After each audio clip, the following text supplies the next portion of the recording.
और मोहम्मद वाल मोहम्मद सलवात।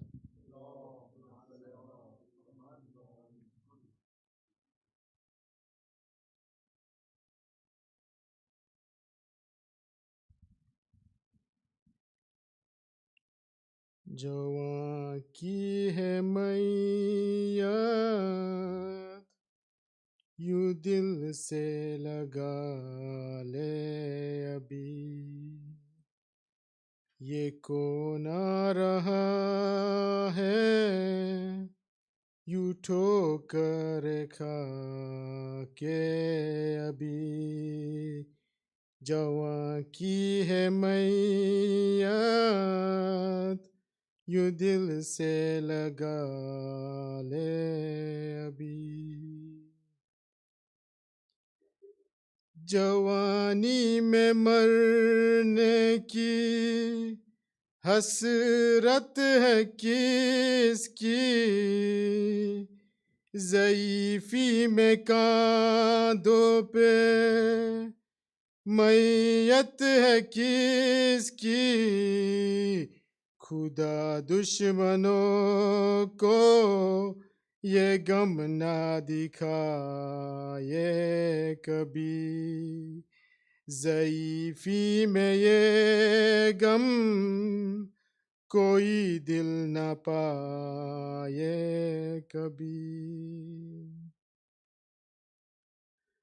बहन को ये मौला की आवाज आई,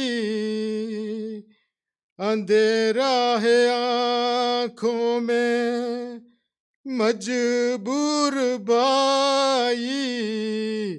ये लाशा उठाए या दिल को संभाले अभी। जरा बच्चों बेजो के मैयत उठा ले अभी। दुआ माँ ये करती थी, जिंदा रहो तुम, फलो फूलो आबाद शाद रहो तुम।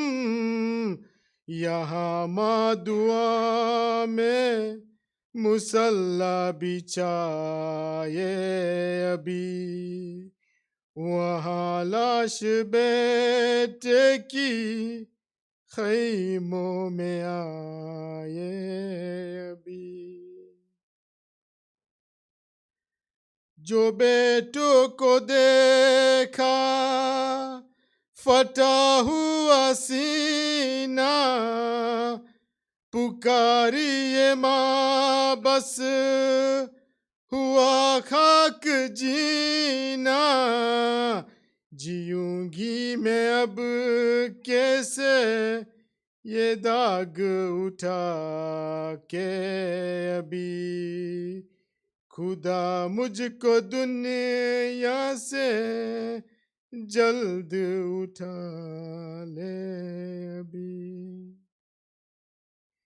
तमन्ना थी मुझको के दुल्हा बनाऊं,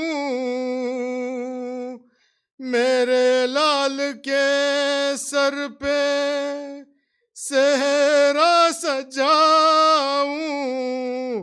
जरा ठहरो माँ अपनी हसरत निकाले अभी। के लाशों पे फूलों की चादर उड़ा ले अभी। जवां की है मैयत, यूं दिल से लगा ले अभी। ये कौन आ रहा है, यूं ठोकर खा के अभी। और मोहम्मद वाल Mohammad सलवात।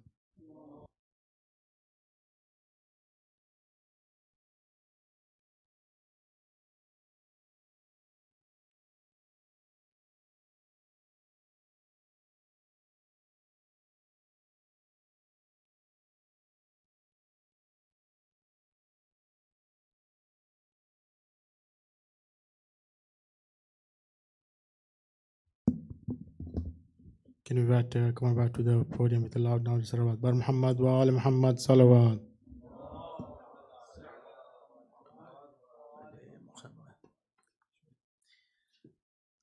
Surah Al-Fatiha.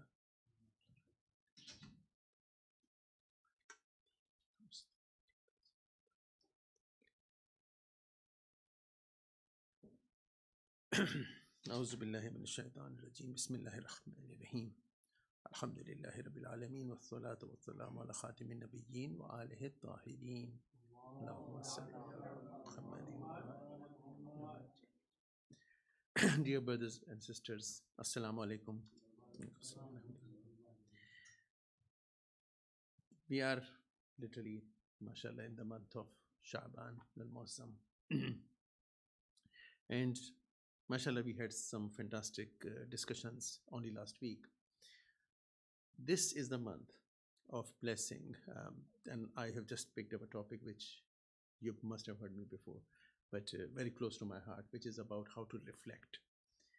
This is the month, obviously, like one of my teachers used to say, and I've shared that before as well, that this Imam Hussein alayhi salam, salawat, Allahumma salli ala Muhammad wa ali Muhammad, has got such a connection with Allah subhanahu wa ta'ala that the month he is born, there is no shahadat, and the month he actually had shahadat, there is no wiladat. So we actually have got lots of, mashallah, fantastic things here.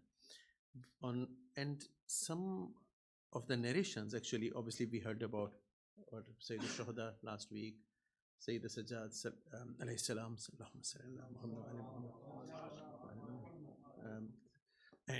and Hazrat Abbas al-Amdar last week. But some narrations also say that on the 1st of Shaban, it could be the birth of Sayyida Zainab as well. Although more famous is the of the 5th of Jamad Usani.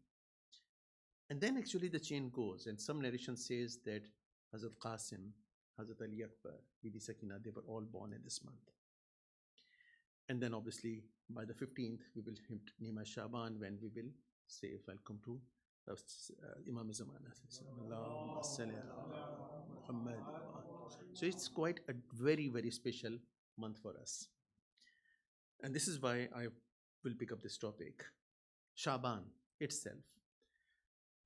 It was even before the Islam actually Holy Prophet started talking about Islam, it was still quite a noble month. Although, if you remember, there were 4 months before the advent of Islam, which were in the paganism, were still taken as the months of Hurmat, a month of safety and security, and they were Rajab, Zilhijjah, Qad, Muharram. Not Shaban itself. But Shaban was known as the month of Adil. That's the word they used, if you look at the books. And Shaban was given also the name at that time, and it became very popular after the advent of Islam. And it literally meant scatter or spread. So quite often it was said that in the month of Rajab, people kept themselves, and in the month of Shaban, they went out in the search of water and other things, and that's why. But the Islamic interpretation has been that it is literally squeezed between Rajab and Mahe Ramadan, Mahe Mubarak. And this is where we need to scatter ourselves to elevate our souls. And this is narrated by Sheikh Ansari in his book as well, that this is the month which requires us to increase our reflection, increase our connection, increase our knowledge. And this is where I'm going to come from. Salawat ala Muhammad wa ali Muhammad.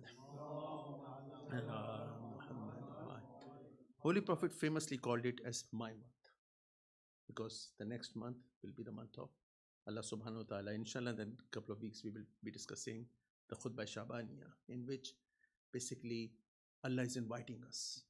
And this is a beautiful sermon, and we'll talk about that later on. But how do we reflect? How do we increase our tadabbur and tafakkur towards Islam? You see, if we only go a few decades back, maybe we had a bit more time. And mashallah, people who have time, they still do it now. And this is a challenge for us. And from 1990s onwards, we saw a technological revolution in history. We saw the spread all over of information. And we then, and this is my interpretation, we started confusing information with knowledge. And the next thing we started confusing was the knowledge with wisdom. So we got a lot of khabr and information on the tip of our hand, a small machine like this. And somehow I read on Facebook, and it was fantastic, that if somebody appears from 1950s, and if I want to explain what the life is like now, how do I explain to them? I will be telling them that I have got a machine in my pocket which I can pull out, and with just some flicks of my fingers, I can find the information ever available to mankind. But actually, I use it to look at the pictures of the cats and to pick up an argument with the person at the other side of the world. That's all we do. And I can see people smiling because that's where we have confused ourselves. Are we doing the same with Islam as well? That it is available to us, it's right in front of us. And are we using it just as a khabar, which came to us? Before even we go to the ilm, our ulama kept on saying, we need to translate our ilm to aql. I think we have, some of us, maybe myself, have taken a step back and started confusing information with that aql. Salawat ala Muhammad wa ali Muhammad. And why do I make this claim, this very exuberant and very like gothic claim that that's what we have tried to do? It used to happen in other parts of the world or other people, but unfortunately we are doing the same. For example, if you look at even Quran, we were hearing, and just trying to remember, there's so much to read in Quran, so much to read and learn from it, and simple things you are still debating. In about 13th century, some of you might have heard of a gentleman, I will say the name, Imam Nawawi. Imam Nawawi was a scholar who lived in Syria, in a place called Nawa. He died when he was only 45 years of age. But during his time, he wrote a book called Tibyan fi Adabe Hamilat al-Quran. That book is the standard textbook in our brothers' institutes about the rules of Quran. It's a very famous book. You go and ask any Sunni scholars who have been to their biggest institute, this is what you have to read to become like the top. Well, you can't get to the top before you have got a scholar. That book, mashallah, we actually look at things differently. It talks about Surah Barat.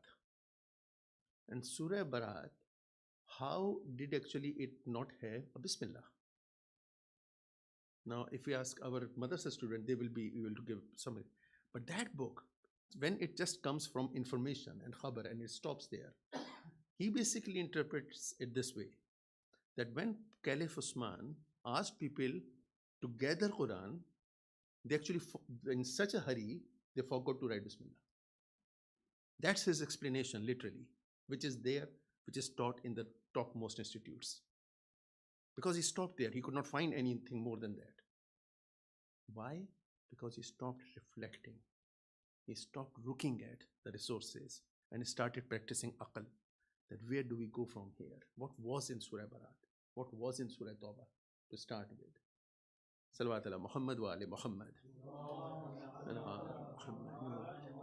Another example, that it is quite often said that in Salat, keep your eyes open when you're doing Salat. It's a makruh if you try to close your eyes. And when you go to Sajda, keep your eyes open. And he actually goes on to interpret, the reason was that he does not look at the metaphor, keeping your eyes open, keeping your eyes of your mind open. Just that's how you practice. And he interprets it. Why do you do that? Because there are lots of insects around. And if you're going into the sajda, it will go into your nose. We can laugh about it, but that's what maybe, let's be careful. We must not let it spill into us as well. Because there is a big danger, I can tell you that we just keep on following and we just look at very, very simple thing which is in front of us and we stop paying any attention to aql. Look at Allah subhanahu wa ta'ala. What does he say in Surah Nahl? Surah Nahl, chapter 16, verse 125. Udu ila sabili rabbika bil hikmati wal mu'izatil hasana. Call to the way of your Lord with wisdom and good exhortation, communication. Urge them emphatically. Call to them and urge them emphatically. How could you do that without giving the reasoning behind all of those things? So many times Allah has said, use aql. One of my favorite again, which I've said a few times before, Surah Anfal, verse 20 to 22. I'll just go with the translation. O those who believe, obey Allah and His apostle, salawat. So some surahs, obviously, they give us very good, they are du'as, they are history, and some are policy making. And this is one which is obviously, you can see the tone. Obey Allah and His apostle and do not turn back from Him while you hear Him. And be not like those who said, we hear, and they did not obey. Now listen to this thing, which is, so who are these people who heard but did not obey? Continuity in the surah verse 22. Surely the vilest of animal in Allah's sight are the deaf, the dumb, and who do not practice intellect. Summul bukmul lazina la yaqilun. The people who do not practice aql.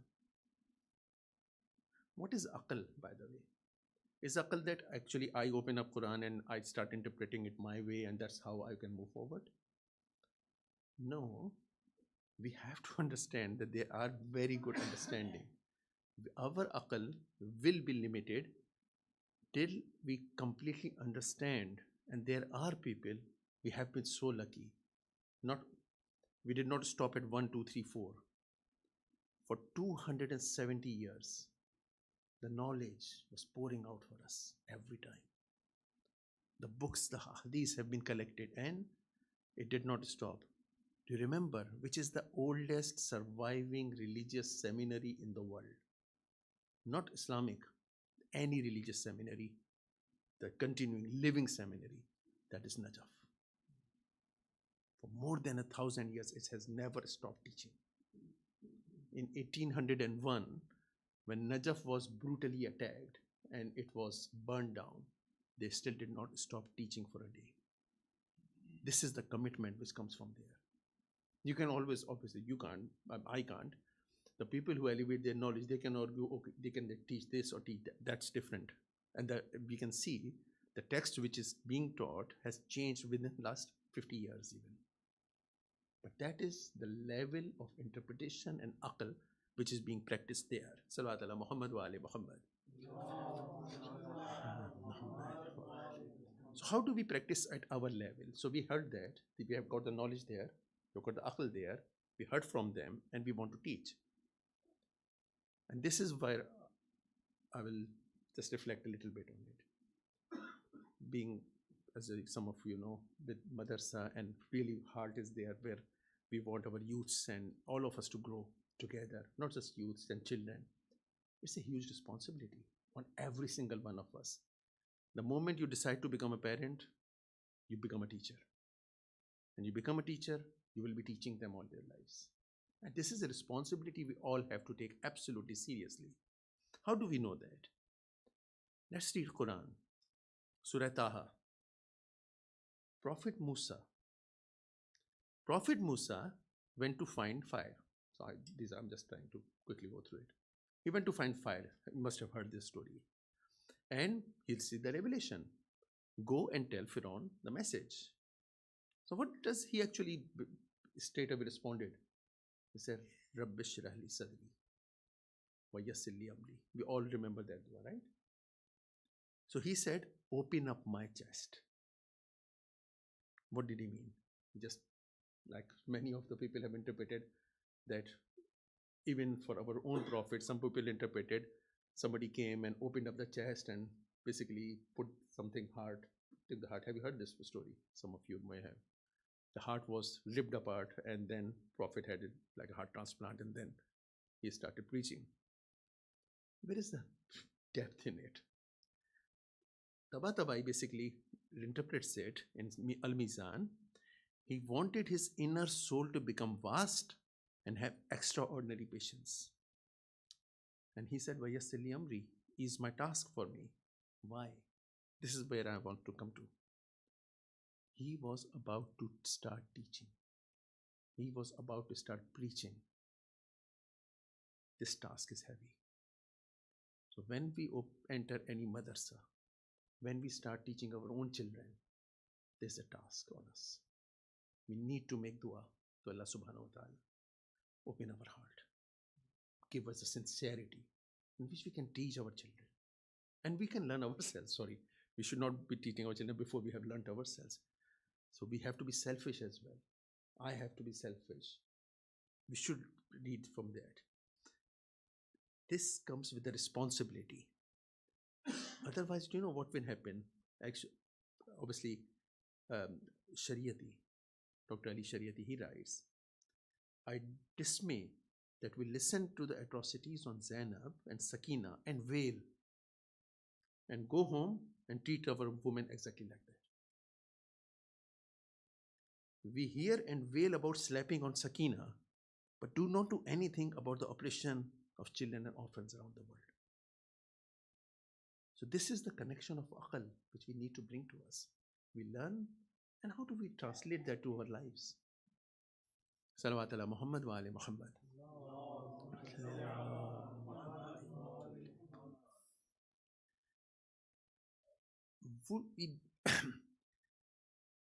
When we by and there is another one, Ali Sharif again says, that's what in my culture it was very common that we had fantastic majalis and fantastic orators, and he maybe heard that, and he said in Ali or Tanhai, Ali and his loneliness, he writes, by saying Ali Ali and doing the nara of Ali Ali, what you want to do is step out of your responsibility which Ali has actually given you. Ali has given you the responsibility to learn his trade and pass it on to other people. And that's what we are not doing. Now, remember Musa, he went to the Pharaoh and he has got his huge task. So he's actually trying to tell us it's a responsibility, take it seriously when you're teaching somebody.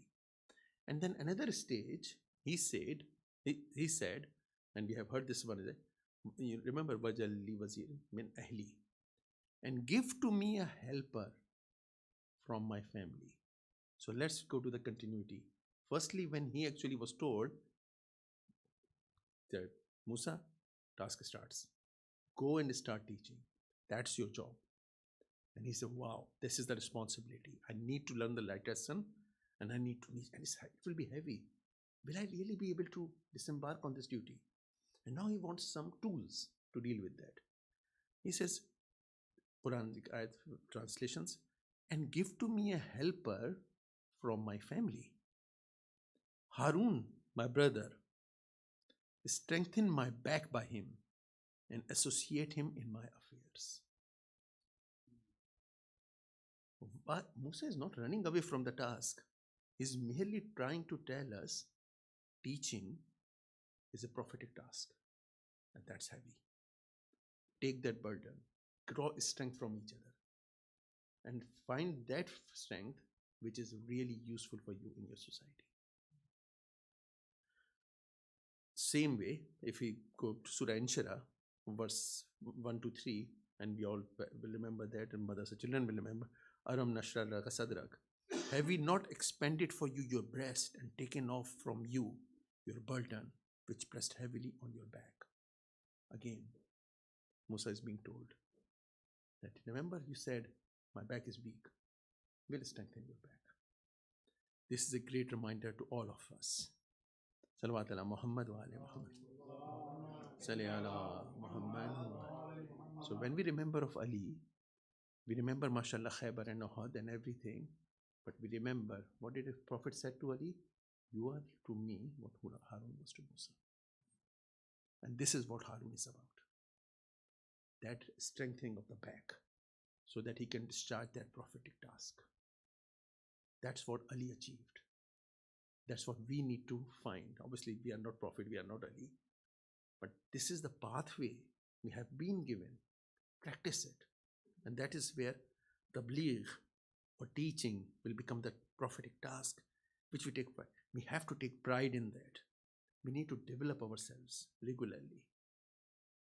So last point I will move on to. This is another thing which is coming in a lot. And I'm happy to have be argued against it. But remember that quite often in current society, we will be told, it's not too much about fear. I mean, we scare our children a lot. We tell them we just give them this peaceful religion, this religion of love. And that is what we are trying to do. Where is the balance in it? Surah Ahzab 39, verse 39. Remember Surah Ahzab. And again, I to many children, but for all of us to remind, and I used to give this, what you call, in Urdu we called it Tota, which is like a way to remember things. A piece of information was easy number 33. So Surah Ahzab is chapter 33 and ayat 33. Which is ayat 33? Subhanallah, salawat. Allahumma salli ala Muhammad wa alayhi Muhammad. 33 ayat athir, mashallah. So that's so same chapter, it goes forwards, verse 39. It now teaches us how to teach.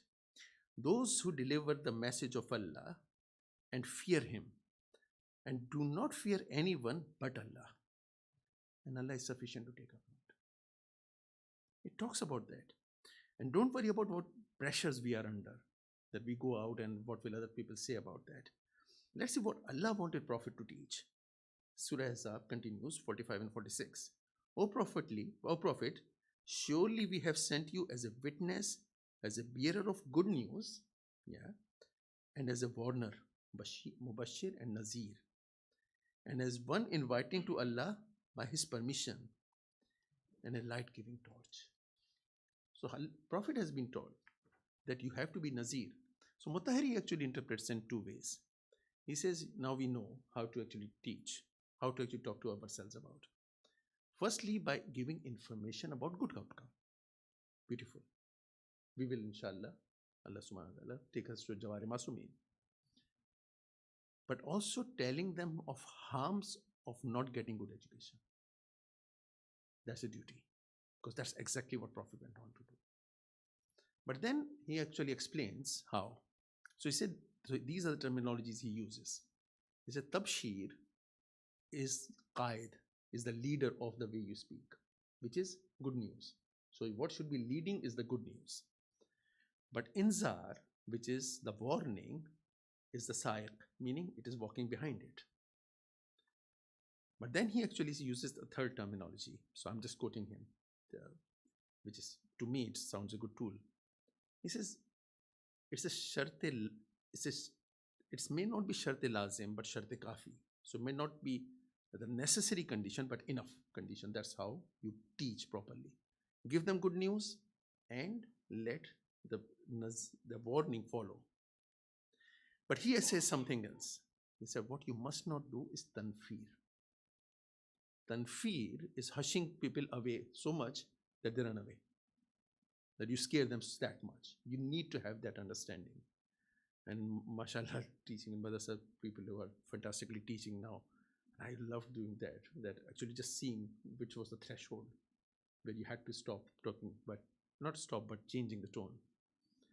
And why? Because in the Quran also it says that don't give them the good news, but don't make them run away. That's a word from Quran. So I will finish by just another of my favorite ahadith chapter, which is Holy Prophet speak, sallallahu alaihi wasallam. He speaks to Jabir ibn Abdullah Ansari. Remember Jabir, the first person who visited the grave of, not first person, but first famous person who visited the grave of Sayyid al-Shuhada. Holy Prophet said to him, O Jabir, Deen of Islam is Deen-e Mateen, a sobering religion. Stay soft with yourself, Jabir. The people who think that by being harsh they will achieve their goal, they are mistaken. Think of a ride or a horse. If you whip it, it will walk. But if you whip it too much, it will get hurt and injured and struggle to get to destination. So here we are. We have to be honest. We must not, and this is what I really wanted to speak about. We must not take the nazarat away, that not threat, but that warning away that there are harms of not doing good things. That's what we do every day. One of my teacher again said that biggest difference in Pakistan and England is this about traffic. He said, you see a sign, but you basically can break the red light straight away. But in England, you don't. Do you know why? Because you're worried there's a camera somewhere and you'll be caught. So there is a harm, is doing something wrong. This is the belief that we need to bring in our lives. There is a camera, and we all know that. And we don't need to break that red light from time to time. And this is what Holy Prophet ﷺ is saying. Salawat ala Muhammad wa ali Muhammad. Last, just very simple thing. So inshallah, month of Shaban is coming. We all will be opening the Quran, reading the translation, reading the books.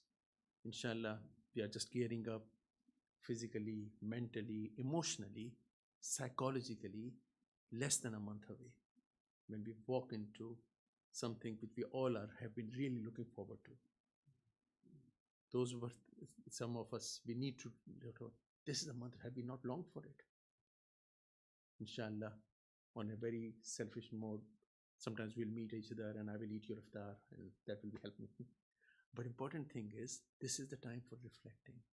Even, I remember the days, and some of us will remember, like 30 years back, if you try to tell any colleague that you were fasting, what is that? What are you doing? But alhamdulillah, your path is much more easier now. You go to work and people actually say, you get an email from the organization to say, your Muslim friends are fasting, so just be kind to them. And you need to basically be working towards, and you get, your colleagues will be supporting you. Usually, I'm not saying everywhere, but you are getting opportunity. You can sit down spiritually as well, and I can. And inshallah, I will make myself commitment that we, inshallah, will try to read Quran, at least with translation. So I will finish just one thing by Sheikh Ansari. Sheikh Ansari, again, we are so lucky to have such scholars. Beautiful thing he said. He said, because of all is this tafakkur, this all put together is so important that it makes sense that 1 hour of reflection or tafakkur is greater than 70 years. Remember that hadith, 70 years prayers. He said, I never understood the meaning of it till I got to hear about the 1 hour tafakkur of Hur ibn Yazid al-Riyai. So that 1 hour tafakkur can take you to totally different paradise and world. Salawat ala Muhammad wa ali Muhammad. So let's finish by making dua to Allah subhanahu wa ta'ala that he actually, bahaq Muhammad wa ali Muhammad, he gives us the tawfiq and the energy and the desire to improve ourselves day by day and improve ourselves for ourselves so that we can disseminate, we can be strength, and that is strong backbone for each other. It actually gives us, Allah subhanahu wa ta'ala gives us the patience and courage to develop the wisdom which is the righteous wisdom, not my wisdom, which I believe is the wisdom, but it is actually the arrogance that I have. May Allah subhanahu wa ta'ala help us and myself identify the way of our fuqha, our danishwars, our scholars who have given us the pathway and a framework to walk on. Oh Allah subhanahu wa ta'ala, please make us among the true Shian of Muhammad wa Ali Muhammad. Oh Allah subhanahu wa ta'ala, please grant us the khub of Muhabbat Ali Muhammad and Aza of Hussein Ali Muhammad. And please grant us the wisdom of Marifat Deen and Imam Zamana alayhi salam. Oh Allah, please bless all our Marhumin and Marhumat. Salawat ala Muhammad wa Ali Muhammad. Surah Mubarak al-Fatiha.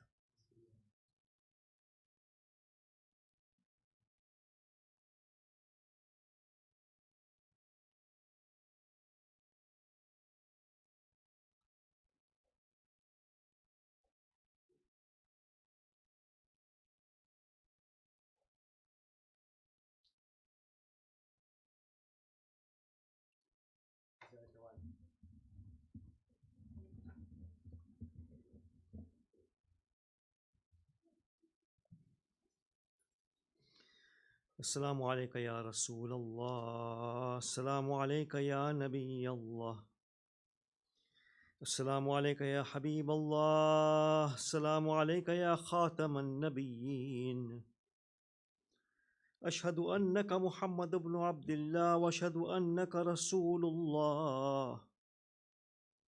السلام عليك يا مولاي يا أمير المؤمنين. السلام عليك يا فاطمة الزهراء سيدة نساء العالمين. السلام عليك يا أبا محمد الحسن. السلام عليك يا وارث آدم وصفوة الله. السلام عليك يا وارث نوح النبي الله. السلام عليك يا وارث إبراهيم خليل الله. السلام عليك يا وارث موسى كليم الله. السلام عليك يا وارث عيسى روح الله. السلام عليك يا وارث محمد حبيب الله. السلام عليك يا وارث أمير المؤمنين عليه السلام ولي الله. السلام عليك يا ابن محمد المصطفى. السلام عليك يا ابن علي المرتضى. السلام عليك يا ابن فاطمة الزهراء. السلام عليك يا ابن خديجة الكبرى. السلام عليك يا ثار الله وابن ثاره والوتر الموتور. أشهد أنك قد قمت الصلاة وآتيت الزكاة وأمرت بالمعروف ونهيت عن المنكر وأطعت الله ورسوله حتى أتاك اليقين. ولعن الله أمة قتلتك ولعن الله أمة ظلمتك ولعن الله أمة سمعت بذلك فرضيت به. يا مولاي يا أبا عبد الله أشهد أنك كنت نورا في الأصلاب الشامخة والأرحام المطهرة. لم تنجسك الجاهلية بأنجاسها ولم تلبسك من مدلهمات ثيابها. وأشهد أنك من دعائم الدين وأركان المؤمنين. وأشهد أنك الإمام البر التقي الرضي الزكي الهادي المهدي. وأشهد أن الأئمة من ولد كلمة التقوى وأعلام الهدى والعروة الوثقى والحجة على أهل الدنيا. وأشهد الله وملائكته وأنبياءه ورسله أني بكم مؤمن وبإيابكم موقن بشرائع ديني وخواتيم عملي وقلبي لقلبكم سلم وأمري لأمركم متبع. صلوات الله عليكم وعلى أرواحكم وعلى أجسادكم وعلى أجسامكم وعلى شاهدكم وعلى غائبكم وعلى ظاهركم وعلى باطنكم. بأبي أنت وأمي يا ابن رسول الله. بأبي أنت وأمي يا أبا عبد الله. زاد ابن حسين الإسلام. السلام عليك يا ابن رسول الله. السلام عليك يا ابن نبي الله. السلام عليك يا ابن أمير المؤمنين. السلام عليك يا ابن الحسين الشهيد. السلام عليك أيها الشهيد. السلام عليك أيها المظلوم وابن المظلوم. لعن الله أمة قتلتك ولعن الله أمة ظلمت ولعن الله أمة سمعت بذلك فرضيت به. زيارة شهداء كربلاء. السلام عليكم يا أولياء الله وأحباءه. السلام عليكم يا أصفياء الله وأوداءه. السلام عليكم يا أنصار دين الله. السلام عليكم يا أنصار رسول الله. السلام عليكم يا أنصار أمير المؤمنين. السلام عليكم يا أنصار فاطمة سيدة نساء العالمين. السلام عليكم يا أنصار أبي محمد الحسن بن علي الولي الزكي الناصح. السلام عليكم يا أنصار أبي عبد الله بأبي أنتم وأمي. طبتم وطابت الأرض التي فيها دفنتم وفزتم فوزا عظيما. فيا ليتني كنت معكم فأفوز معكم. زاد حضرت أبو الفضل العباس السلام. السلام عليك يا أبا الفضل العباس ابن أمير المؤمنين. السلام عليك يا ابن سيد الوصيين. السلام عليك يا ابن أول القوم إسلاما وأقدمهم إيمانا وأقومهم بدين الله وأحوثهم على الإسلام. أشهد لقد نصحت لله ولرسوله ولأخيك فنعم الأخ المواسي. فلعن الله أمة قتلتك ولعن الله أمة ظلمتك ولعن الله أمة استحلت منك المحارم وانتهكت حرمة الإسلام. فنعم الصابر المجاهد المحامي الناصر والأخ الدافع والأخيه المجيب إلى طاعة ربه الراغب فيما زيد في غيره من الثواب الجزيل والثناء الجميل. والحقق الله بدرجة آبائك في جنات النعيم. السلام عليكم يا سائر الشهداء كربلاء جميعا ورحمة الله وبركاته. السلام عليك يا شمس الشموس وأنيس النفوس أيها المدفون بأرض طوس. الرضا المرتضى الراضي بالقدر والقضاء مولانا علي بن موسى الرضا. كن شفيعنا وشفيع والدينا في يوم الجزاء. وفقنا الله لزيارتك يا مولاي. والصلاة والسلام على آبائك الطاهرين وأبنائك المعصومين وعلى أختك فاطمة المعصومة ورحمة الله وبركاته. السلام عليك يا حجة الله ابن الحسن يا صاحب العصر والزمان. السلام عليك يا خليفة الرحمن. السلام عليك يا شريك القرآن. السلام عليك يا كعبة الإيمان. عجل الله لك ما وعدك من النصر وظهور الأمر ورحمة الله وبركاته. بسم الله الرحمن الرحيم. اللهم كن لوليك الحجة ابن الحسن صلواتك عليه وعلى آبائه في هذه الساعة وفي كل ساعة وليا وحافظا وقائدا وناصرا ودليلا وعينا حتى تسكنه أرضك طوعا وتمتعه فيها طويلا. سورة مباركة الفاتحة.